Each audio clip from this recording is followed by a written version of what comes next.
comentábamos al principio que el tema que vamos a estar tocando esta tarde está en relación de una guerra, de una lucha que comenzó hace mucho tiempo, que comenzó inclusive en el cielo.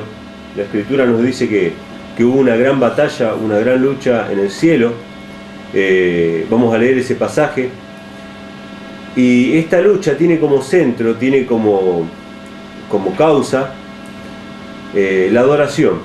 La adoración, ¿a quién va dirigida? Nosotros podemos recorrer muchas iglesias hoy en día y cada uno puede tener su adoración dirigida a diferentes objetos o personas o seres.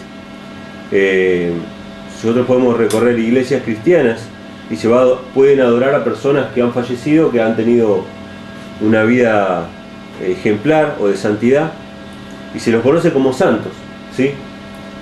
Que son personas que han fallecido, pero que en la creencia se enseña que interceden, que son intermediarios.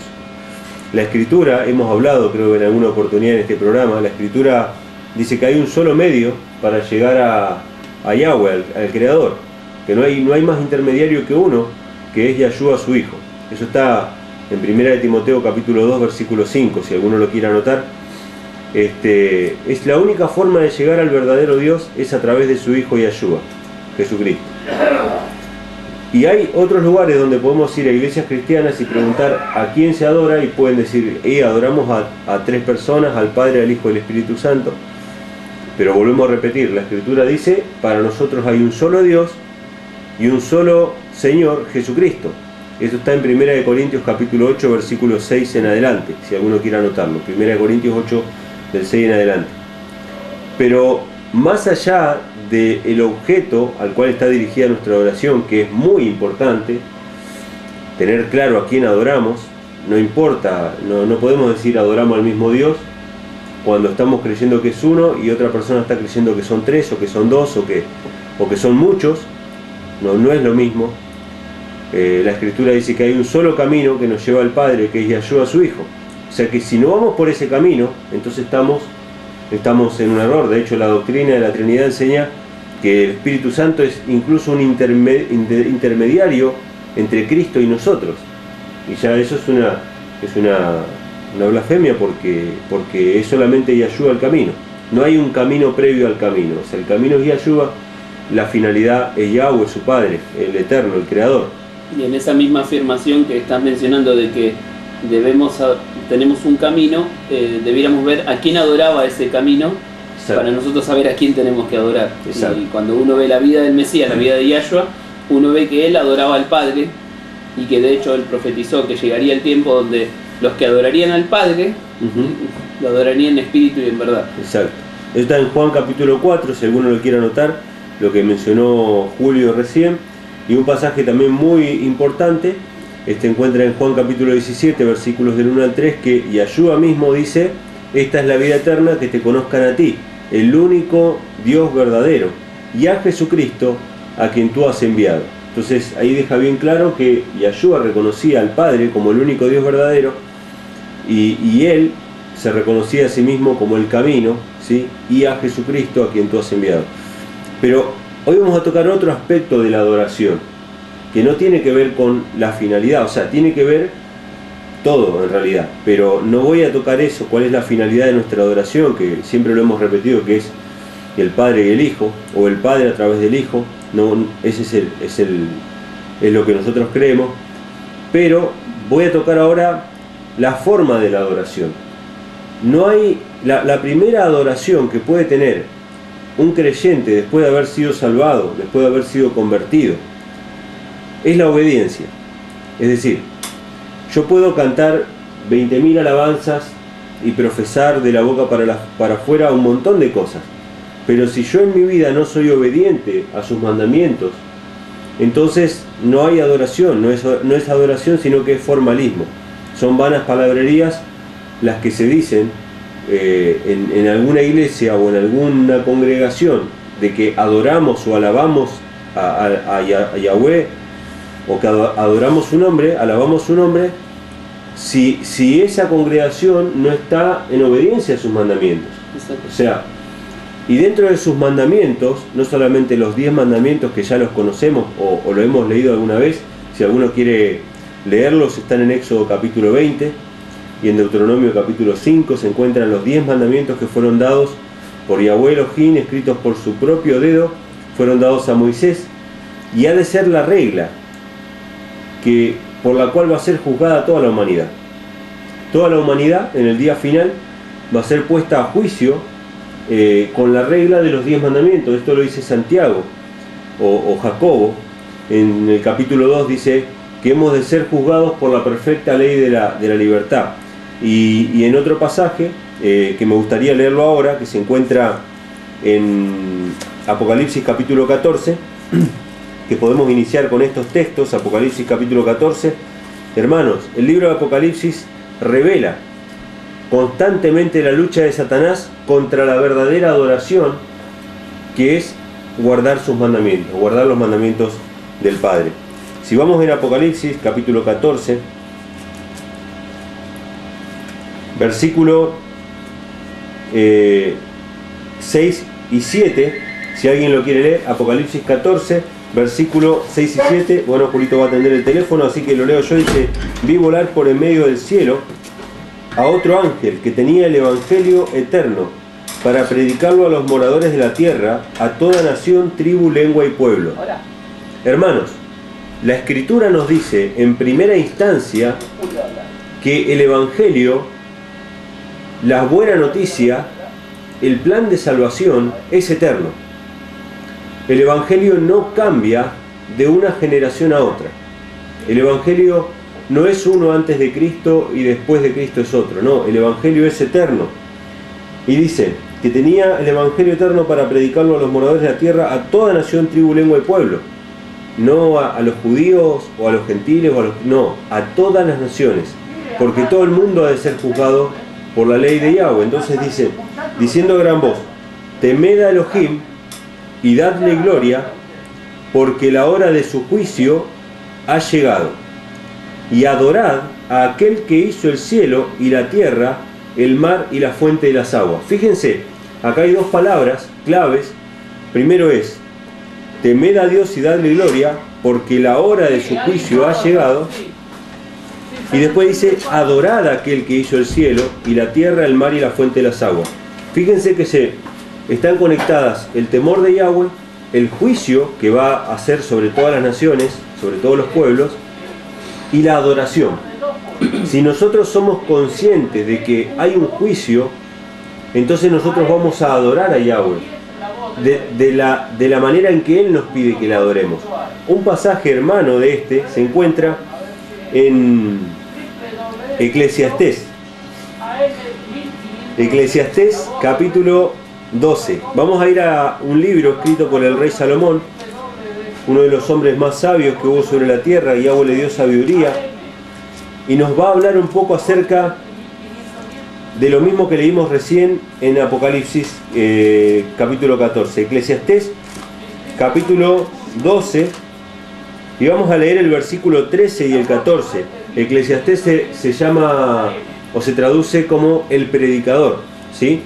Y si nosotros nos acordamos lo que leímos recién en Apocalipsis, dice: tenía el evangelio eterno para predicarlo a toda nación, tribu, pueblo y lengua. O sea, acá Salomón está haciendo la misma función que hacen estos tres ángeles que aparecen en Apocalipsis 14 de predicar. Entonces vemos que el predicador dice lo siguiente sobre todo lo que él dice en Eclesiastés. Ahora, cuando dice el versículo 13 y 14, si querés leer el 13 solamente, por favor, Julio. El fin de todo discurso oído es este: teme a Dios y guarda sus mandamientos, porque esto es el todo del hombre. Bueno, fíjense, cuando dice el fin de todo el discurso oído, no se refiere a que es el final simplemente, aunque son los versículos finales, sino que es la finalidad o el motivo por el cual se dio todo este discurso, toda esta predicación. Dice: el fin de todo el discurso oído es este: teme a Dios y guarda sus mandamientos, porque esto es el todo del hombre.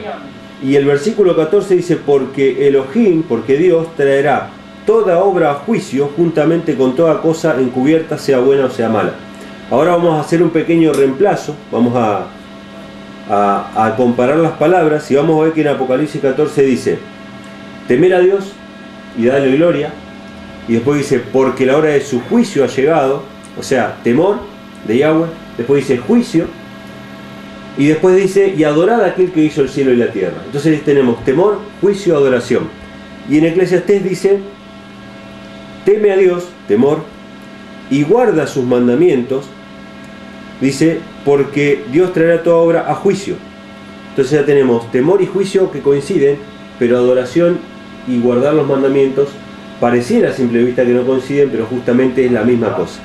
O sea, la adoración a Dios es guardar sus mandamientos, es seguir sus ordenanzas. Y entre los mandamientos de Yahweh hay uno que es el que obviamente siempre ha sido más pisoteado por todos los cristianos, que es el del Shabbat, que ordena santificar el séptimo día, ¿sí? Vamos a leer un pasaje que se encuentra en Levítico capítulo 23, porque al Shabbat se lo considera una fiesta solemne.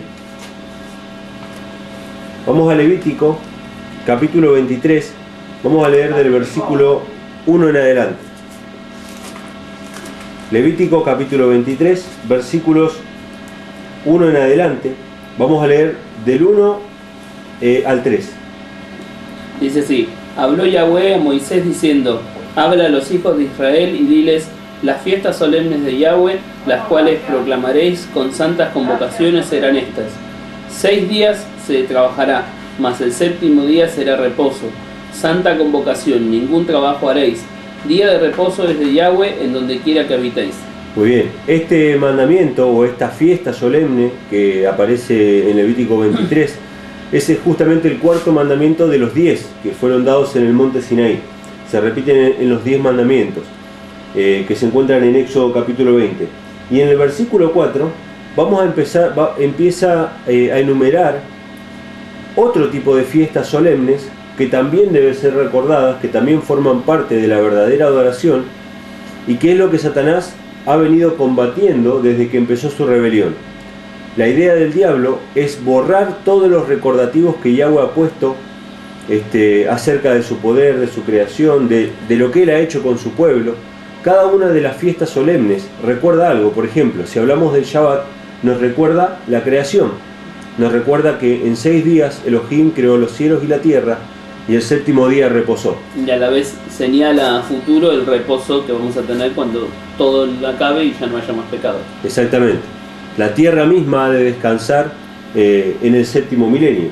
Y en el versículo 4, vamos a leerlo, empieza a enumerar otras fiestas solemnes. Yo hoy no voy a extenderme, la hemos leído quizá en otra oportunidad, creo que en este programa, pero usted puede leer todo Levítico 23, en su Biblia marque Levítico 23 y empiece a enumerar cada una de las fiestas, ¿sí?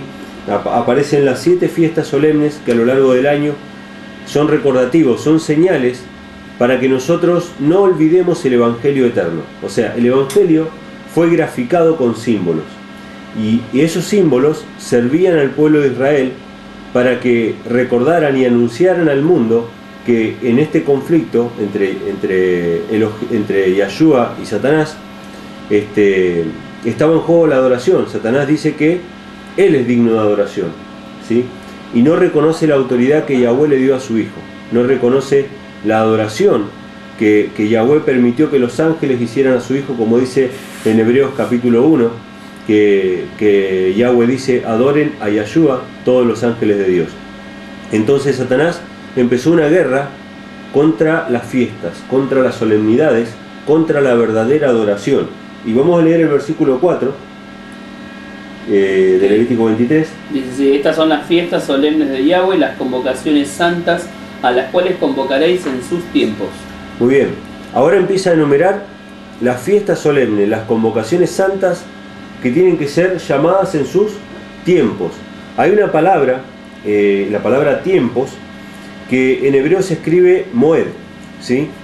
Si alguno conoce y tiene la posibilidad de buscarlo en la concordancia Strong, que es la concordancia que tiene todas las palabras originales de la Biblia en hebreo, con todas las acepciones que tiene, la palabra moed es 2022, en la referencia de la concordancia Strong, para que lo puedan buscar, y traducido Moed es solemnidad, testimonio, ¿cómo? Tiempo señalado. O sea, está hablando acerca de las solemnidades, de las fiestas solemnes, ¿sí? Con lo que sería una cita, ¿no? Porque el tiempo señalado justamente es te cito tal día. Ahora, el traductor que tradujo al español, en varias versiones aparece de la misma manera como tiempos, no erró tampoco con la palabra, porque la palabra tiempo se refiere a algo que no puede ser controlado por el hombre. Si el hombre pudiera controlar el tiempo, de hecho han salido películas que hablan de volver en el tiempo, el hombre no puede controlar el tiempo.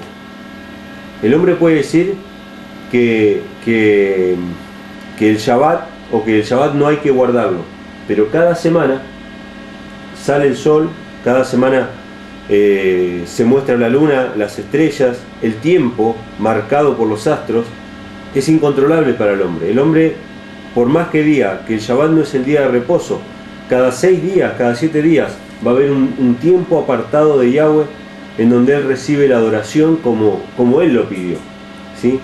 Y por más que ahora los calendarios digan que el séptimo día de la semana es el domingo, consta cuando uno averigua en un diccionario viejo o en un calendario viejo, de que el séptimo día siempre ha sido y será el día Shabbat.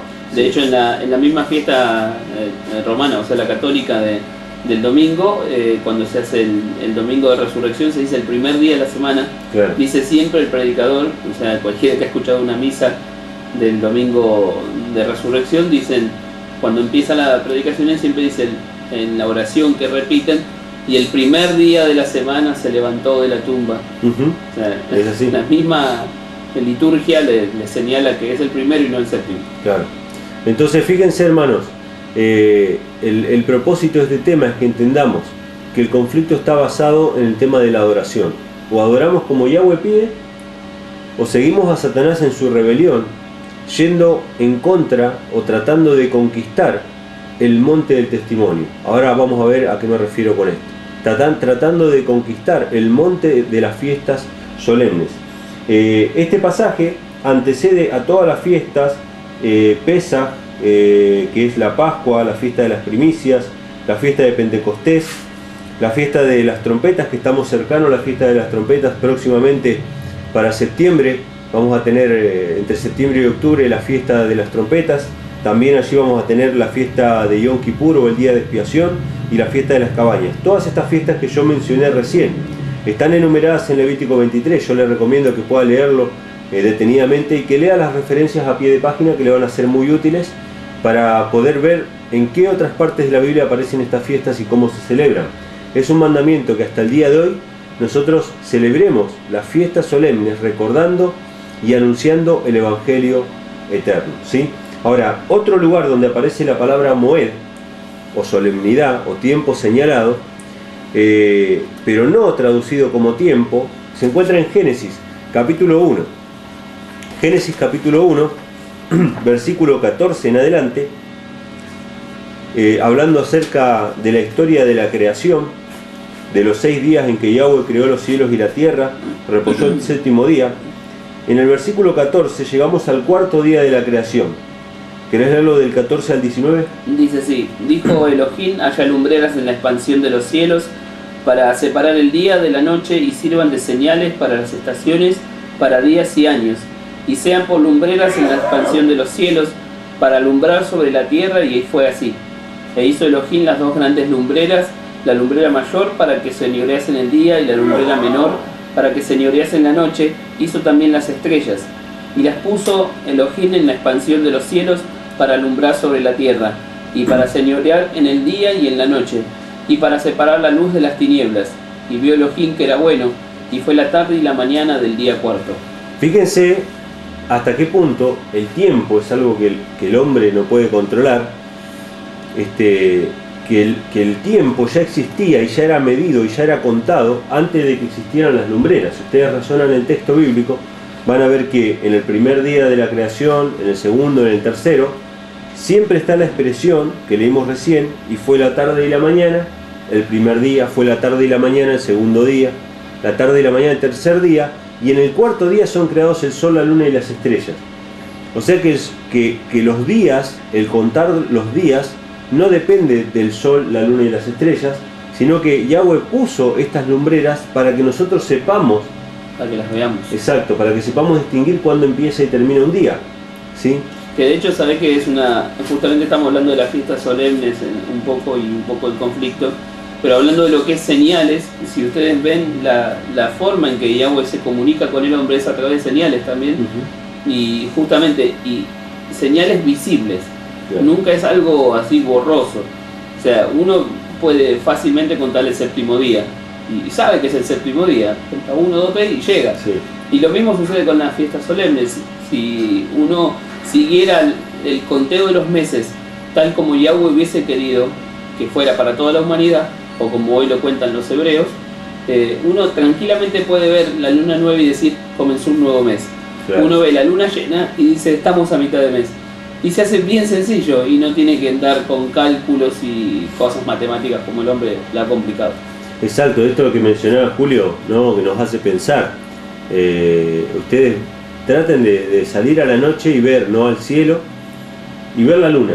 Siempre la van a ver diferente, ¿no? Siempre va a ir cambiando, va a ir creciendo hasta quedar llena la luna y después va a ir decreciendo hasta oscurecerse y ocultarse. Eso es un ciclo que Yahweh estableció desde la creación para marcar sus tiempos. De hecho, hay una fiesta que se llama la fiesta de la luna nueva, ¿sí? Un recordatorio para marcar los meses en los cuales estamos viviendo hoy en día. Es un mes solar, un mes que no fue instituido por Yahweh, pero Él puso la luna para marcar los tiempos, para marcar la fiesta, para marcar los meses, ¿sí? Y hasta el día de hoy esa luna sigue marcando cosas.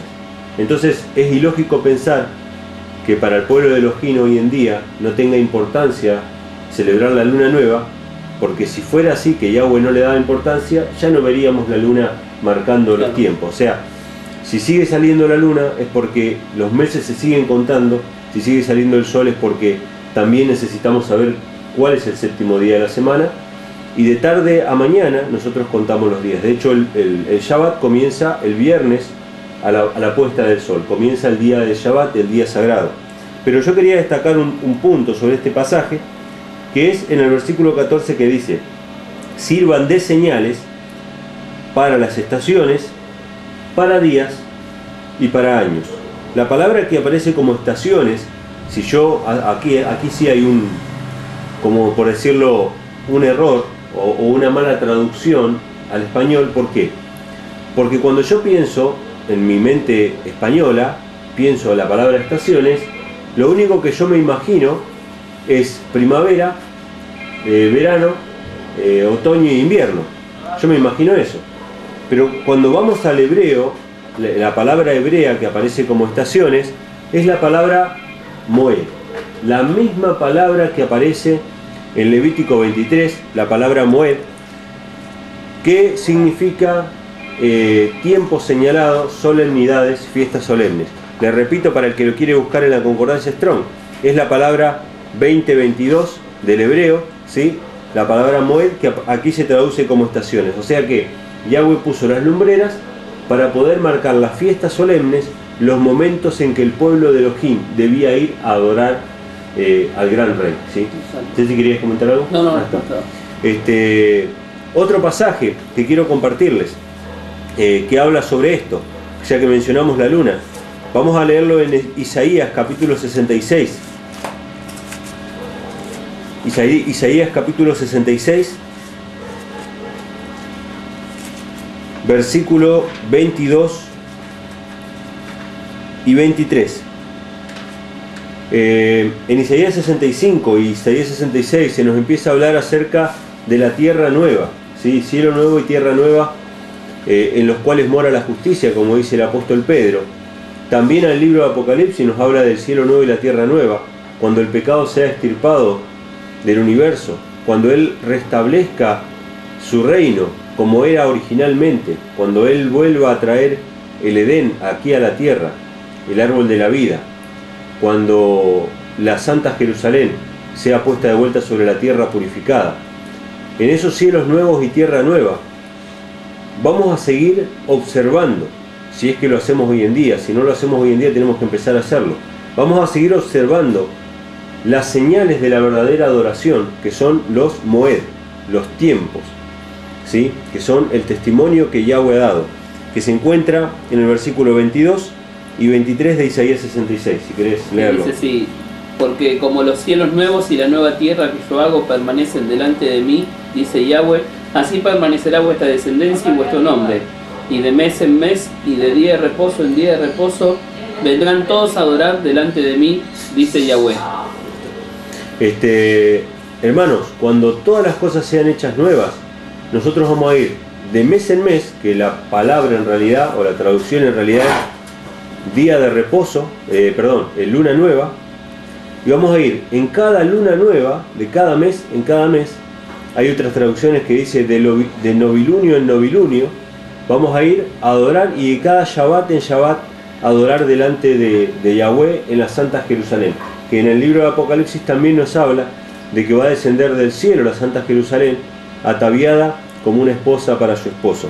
Qué ilógico es pensar, ¿no?, que el Shabbat fue abolido, fue cambiado, cuando el mismo Isaías está profetizando que en la restauración, cuando ya esta tierra esté restaurada, vamos a guardar el Shabbat. O sea, suena ilógico, porque si realmente fuera así, que está abolido, entonces en el pecado está abolido, o sea, claro, no hay explicación, no hay forma en que uno trate de tomar la escritura y decir está abolido, está cambiado. O sea, porque Yahweh hace cosas para que sean continuas. De hecho, él mismo dice que él hizo la tierra para que sea habitada, y él no la va a destruir totalmente nunca, o sea, porque la hizo para que esté habitada. Estará en un tiempo desolada, pero no destruida por completo. De hecho, el profeta Jeremías habla de eso. Ajá. Hermanos, un pasaje que quería leerles, que se encuentra en Apocalipsis capítulo 12, nos habla de esta batalla, de este conflicto, porque empecé hablando de un conflicto, hasta ahora no leímos el pasaje, ¿sí? Bueno. Vamos a leerlo en Apocalipsis capítulo 12, versículo 7, dice: después hubo una gran batalla en el cielo. Miguel y sus ángeles luchaban contra el dragón y luchaban el dragón y sus ángeles. Entiéndase, el dragón, Satanás, lo menciona también en Apocalipsis 12. Miguel es Yahshua, que Miguel significa quien como Elohim, ¿sí? Que también aparece como arcángel, ¿sí? en Judas, en el libro de Judas, y también aparece Miguel en Daniel capítulo 12, ¿sí? En la palabra arcángel solamente aparece en 2 ocasiones, que es en Judas, ¿sí? Y aparece en 1 de Tesalonicenses 4, cuando dice que Yahshua viene con voz de mando y con voz de arcángel, porque arcángel significa el que está por encima de los ángeles. O sea, está por encima de los ángeles y por debajo de Elohim. O sea, porque Yahshua dice: mi Padre es mayor que yo. Entonces, si nosotros vemos la jerarquía del cielo, es el Padre, el Hijo y sus santos ángeles. Y es de esa manera en que va a venir Yahshua, en su gloria, la gloria de su Padre y la gloria de los santos ángeles, ¿sí?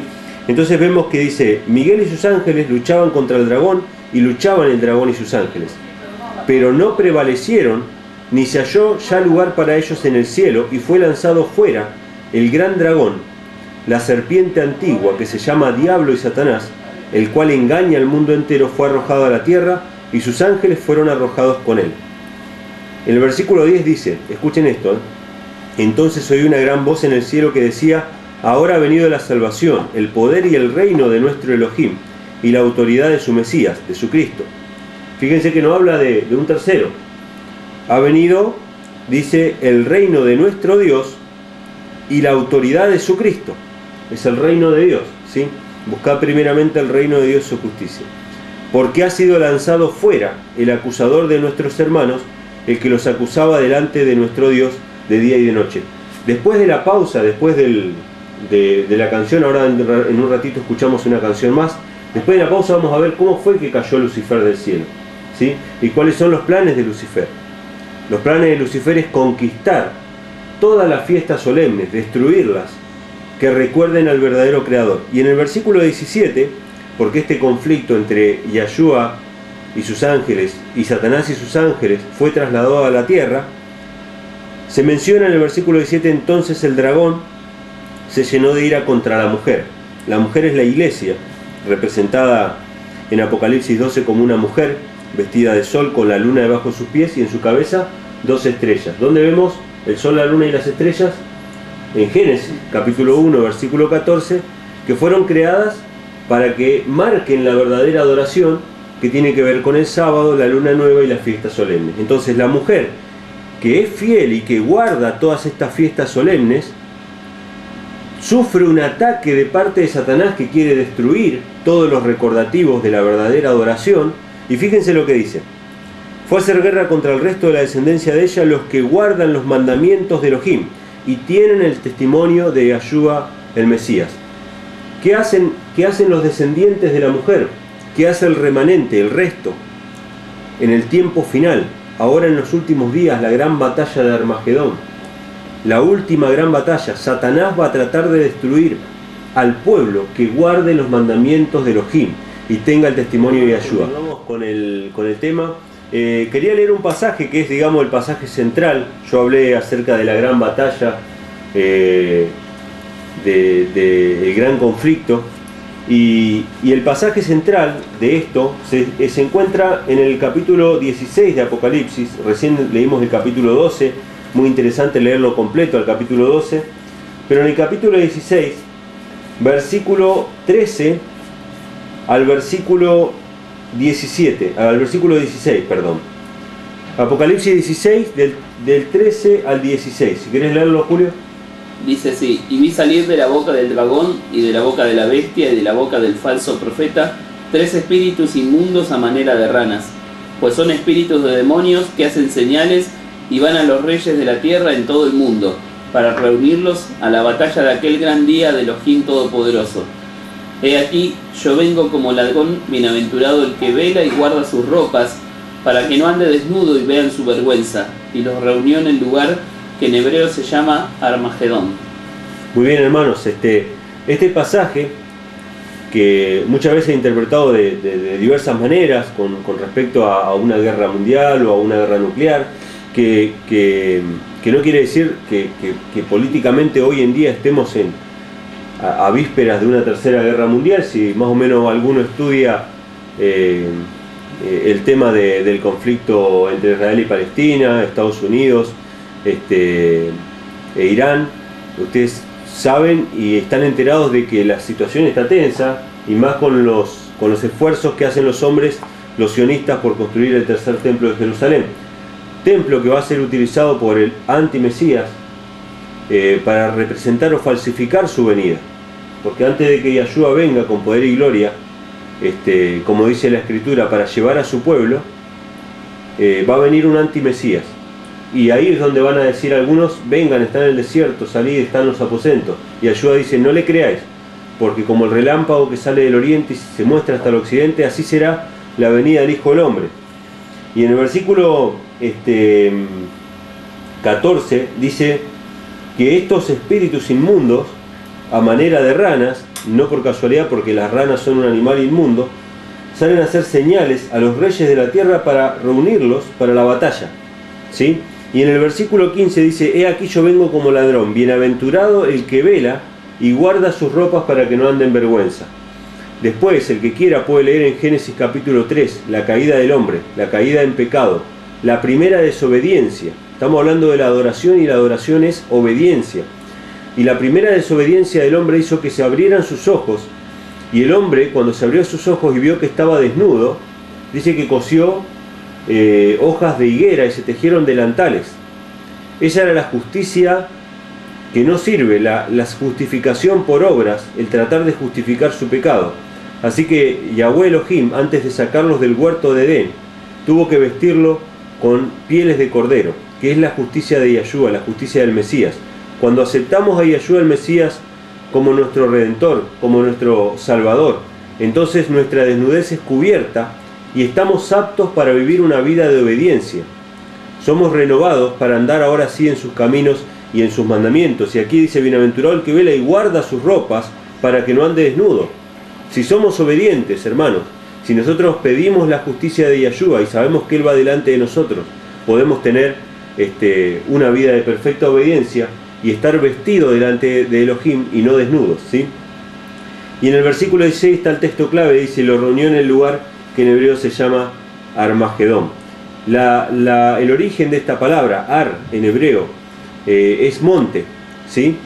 Y Gedón, que aparece acá así directamente, tiene que ver con la palabra, la palabra Magedón tiene que ver con la palabra Moedón, que deriva de la misma palabra que hemos estado estudiando.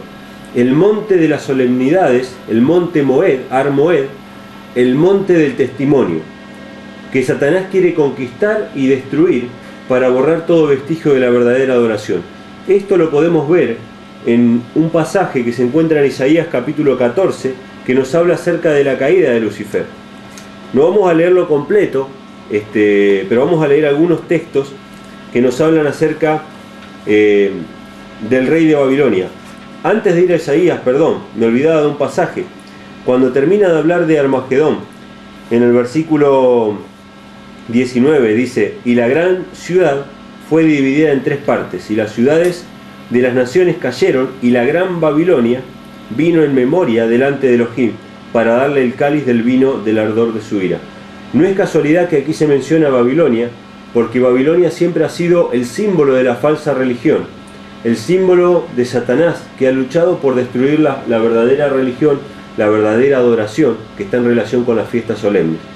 Vamos ahora sí a Isaías 14, teniendo estos versículos en mente, porque Isaías 14 es una profecía en contra del rey de Babilonia, ¿sí? Y que habla justamente acerca de la caída de Lucifer. Dice en el versículo 12, Isaías capítulo 14, versículo 12, no sé si querés leerlo, Julio, hasta el versículo 16. Dice así: ¿Cómo caíste del cielo, oh lucero, hijo de la mañana? Cortado fuiste por tierra tú que debilitabas a las naciones. Tú que decías en tu corazón: subiré al cielo, en lo alto, junto a las estrellas de Elohim levantaré mi trono, y en el monte del testimonio me sentaré a los lados del norte. Muy bien, antes de seguir, Julito, dice que Satanás, Lucifer, cuando cayó del cielo, cuando se enalteció su corazón, después él fue creado en perfección y en hermosura. Pueden leer también Ezequiel capítulo 28, que es una profecía contra el rey de Tiro, y habla también de la caída de Lucifer. Pero cuando él descendió, cuando él cayó y pecó, él deseó tener su trono en el monte del testimonio. Y esta palabra que aparece aquí en hebreo es Ar Moed, el monte del testimonio. Y ahora Satanás también quiere poner su trono en el monte del testimonio y usurpar el lugar que le corresponde al Creador, y traer para sí una adoración que es ilegítima. ¿Sí? Vamos a seguirlo así. Sobre las alturas de las nubes subiré y seré semejante al Altísimo, mas tú derribado eres hasta el Seol, a los lados del abismo. Se inclinará hacia ti los que te vean, te contemplarán diciendo: ¿es este aquel varón que hacía temblar la tierra, que trastornaba los reinos? Que puso al mundo como desierto, que asoló sus ciudades, que a sus presos nunca abrió la cárcel. Muy bien, hermanos, dice que Lucifer, cuando termine esta batalla, cuando Lucifer trate por la fuerza de tomar el monte del testimonio y la verdadera adoración quiera conquistarla, quiera destruirla, para borrar todo vestigio del verdadero Creador, cuando él haga su último intento, que lo va a hacer acá en la tierra, si en estos últimos días va a ser la gran batalla de Armagedón, dice que él va a ser derrotado y va a ser arrojado a los lados del abismo. Si ustedes van a Apocalipsis capítulo 20, dice que Lucifer fue arrojado al abismo. Y dice: este es aquel varón que trastornaba a las naciones y que puso la tierra como un desierto. Si quieren saber más sobre este tema, pueden leer también Jeremías capítulo 4, Apocalipsis 20, Apocalipsis 19, que nos habla acerca de la condición en que ha de quedar la tierra cuando Satanás sea arrojado al abismo. Hermanos, nosotros tenemos ahora por delante, tenemos ahora una decisión que tomar. O empezamos a buscar cuál es la verdadera adoración, que está en relación con los tiempos, con las fiestas solemnes, con el Shabbat, con sus mandamientos, o nos adaptamos al sistema de adoración falsa que Satanás está instituyendo en esta misma hora sobre la tierra, que tiene que ver con el movimiento ecuménico, tiene que ver con la unión de las iglesias, con la religión universal, que por supuesto trae aparejado también una Biblia universal o una Biblia ecuménica, para borrar también de las Biblias cualquier referencia que se haga acerca de estas fiestas solemnes y de las promesas que Yahweh ha hecho a Israel su pueblo. Así que hermanos, queda para nosotros orar, buscar de Yahweh en su palabra, sin intermediarios humanos, sino dejando que Yahshua por medio de su Espíritu nos enseñe, para que se cumplan en nosotros las promesas de que seremos enseñados de Elohim, y empezar a caminar en sus caminos, en el camino angosto. Yo decía hace un rato que primero tenemos que estar vestidos con la justicia del Mesías. Muchas veces no tomamos la decisión de servirle y seguir sus mandamientos porque todavía seguimos pensando en los pecados que hemos cometido. Usted tiene la oportunidad hoy mismo, quizá cuando termine este programa, de arrodillarse delante del Eterno, confesar sus pecados y practicar la fe que salva, la fe que cura, que enmienda y que restaura a cada ser humano, y ser salvo por la fe, creer que todos sus pecados son perdonados y que Él puede poner en usted un corazón nuevo. Y como dice las promesas de Jeremías capítulo 31 y Hechos capítulo 8, yo pondré en ustedes un corazón, pondré mis leyes en sus corazones, para que anden en todos mis mandamientos, preceptos, estatutos y leyes. No sé si Julio querés agregar algo más. Yo solo quería agregar que lo que mencionamos al principio, que el Mesías habló acerca de los adoradores que adoraban en espíritu y en verdad. Y es interesante porque uno de los mayores engaños que Satanás ha creado fue la Trinidad, y que justamente él creó la persona del Espíritu Santo, un espíritu, y basado en una mentira. Claro. Y justamente lo que el Padre está buscando es que adoremos en espíritu, en el verdadero espíritu que es el del Mesías, y en la verdad que es su palabra y no los dichos de los hombres.